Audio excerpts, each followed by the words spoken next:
Salut à tous les amis, j'espère que vous allez bien. On se retrouve aujourd'hui pour une nouvelle vidéo. Donc vous l'avez vu au titre de la vidéo, nous allons évoquer donc la blessure hier très grave de Gavi lors du match entre l'Espagne et la sélection géorgienne. Donc Gavi s'est blessé aux alentours de la 20e minute. Alors moi je regardais le match personnellement. Il faut vous rappeler quand même deux actions assez précises pour comprendre l'étendue de la blessure. En fait, première action, tu as une action où Gavi, il reçoit le ballon et il prend un coup d'un joueur géorgien et tu vois quand même le genou tourner. Donc tu as la jambe qui reste, on va dire, scotchée à la pelouse et tu as le genou qui tourne. Et donc, à partir de ce moment-là, on voit Gavi au sol pendant 30, 40, 50 secondes. Là, on commence à se poser des questions. Il demande l'arrivée des médecins qui arrivent, etc. Il va sur le bord de la pelouse et finalement, il revient sur le terrain. Et lorsqu'il revient sur le terrain, on lui balance une balle, il la prend, et lorsqu'il fait son contrôle, eh bien, il se rend compte qu'il a mal au genou et il tombe directement au sol. Donc, beaucoup se sont exprimés concernant ces actions. T'as même Luis de la Fuente, le sélectionneur espagnol, qui avait déclaré en conférence de presse d'après-match qu'il s'agissait non pas de la deuxième action, non pas de la première action, mais de la deuxième action où Gavi s'est blessé, afin de se déresponsabiliser de l'avoir remis sur la pelouse. Mais en réalité, les médecins, par exemple dans les médias, etc., expliquent que la blessure de Gavi a été effectuée lors du premier contact sur la première action et que c'est une erreur du coach espagnol de l'avoir remis sur la pelouse alors qu'il était blessé.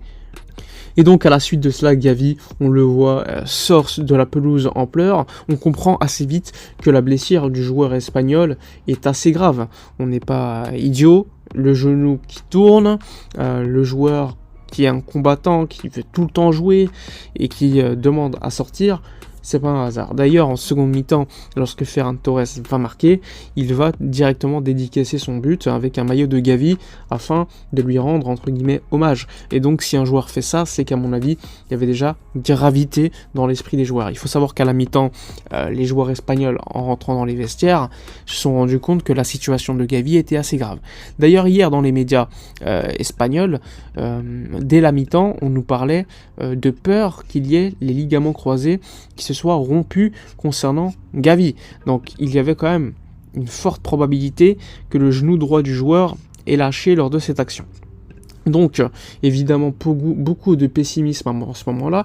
Les supporters barcelonais qui se plaignent, pourquoi faire jouer Gavi alors que la qualification pour l'Espagne était assurée, ils avaient gagné la Ligue des Nations, donc on savait qu'ils allaient déjà participer à l'Euro. Là, était en jeu qu'une simple question de tête de série, alors que bon, t'as pas besoin de Gavi pour gagner contre la Géorgie, surtout que juste avant ils avaient joué contre Chypre, et là contre la Géorgie, Luis de la Fuente avait fait tourner 8 joueurs, et sauf Gavi qui lui continuait à jouer encore une fois comme toujours.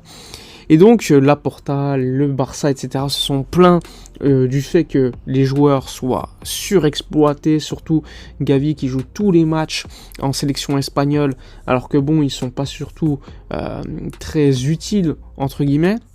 Il joue toute la saison avec le Barça, mais ce qui cause la blessure, c'est pas une blessure musculaire, mais bien un contact qui provoque une grosse blessure. Donc là, c'est forcément une question de malchance, mais une question également de jouer trop de matchs. Quand tu joues beaucoup plus de matchs, tu as plus de probabilité de te blesser. C'est mathématique. D'ailleurs, cette saison en Liga, il y a eu beaucoup de joueurs qui se sont blessés au ligament, notamment Militao. Thibaut Courtois, lui également s'était blessé. T'as Aaron Barry avec Retafe. T'as David Silva avec Real Sociedad qui a même pris sa retraite à la suite de cette blessure. T'as Jérémy Pino il y a quelques jours. T'as Joan Roca, un joueur de Girona. Donc juste cette saison, tu as eu énormément de joueurs qui se sont blessés assez gravement au ligament croisé. Donc Gavi, on l'a vu sortir du stade hier après le match gagné par l'Espagne avec des béquilles, donc on a compris que Ouais, dès lors que le joueur ne peut même pas bouger le genou, son genou immobilisé, on comprend vite la situation, on n'est pas bête.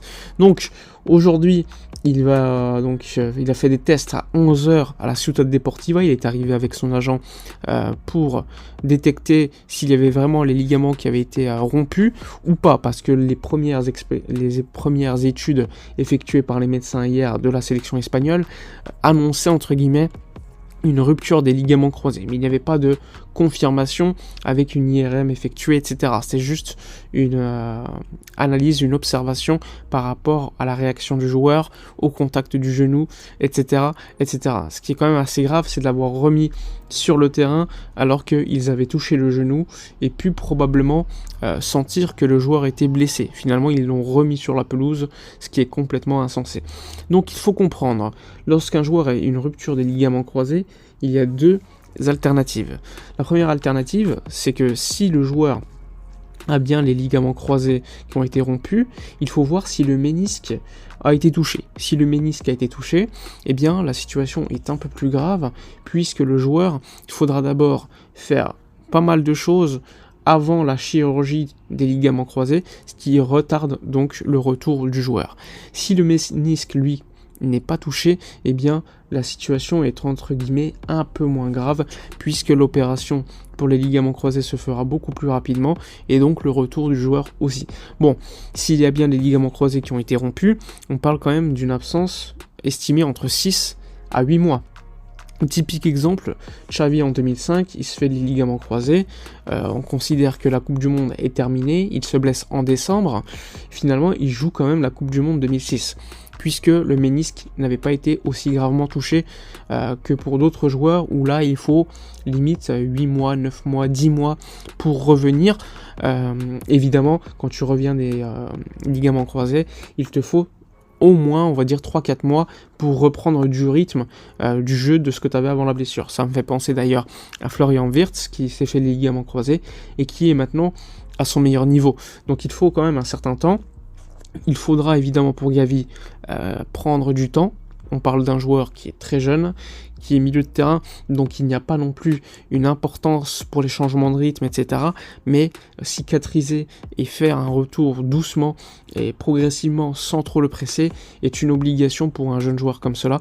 Il faudra faire attention à lui, sachant que le Barça a une chance, c'est d'avoir des joueurs quand même de qualité au milieu de terrain. Même s'il y a des blessures, tu as heureusement des joueurs à la Masia également qui peuvent monter, sachant que